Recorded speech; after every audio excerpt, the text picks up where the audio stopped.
Hey guys, welcome back to the channel. In this tech tutorial video, we're going to reveal to you how you could turn off the AI overview for search results on Google Search in 2026. So let us dive into this. Alright guys, navigate to Google Search or google.com on Chrome. And what you want to do next guys is navigate to a new tab and enter in this URL address here, Chrome, // and then flags. Then use that search bar here and type in AI in capital letters and scroll down till you see these three entries here: AI mode Omnibox entry point, AI entry point disabled, and Omnibox allow AI.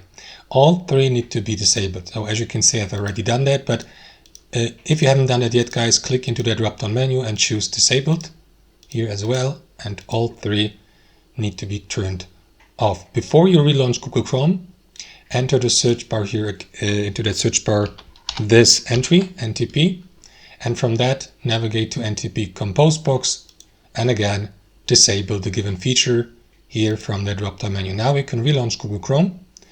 And after that, after you have relaunched it guys, what you want to do is navigate to your Chrome settings in the top right by clicking into these three dots, select settings, and here in your browser settings navigate to search engine, click into manage search engines and site search, scroll down, and next to site search click into add here and enter the name Google Web, for example.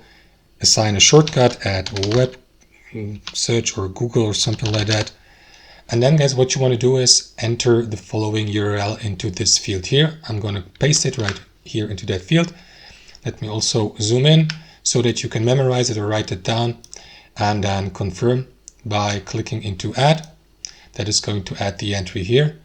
And in the final step, click into these three dots, select make default, and that's it. That's how I fixed this issue for me, for my Google Chrome browser and Google Search.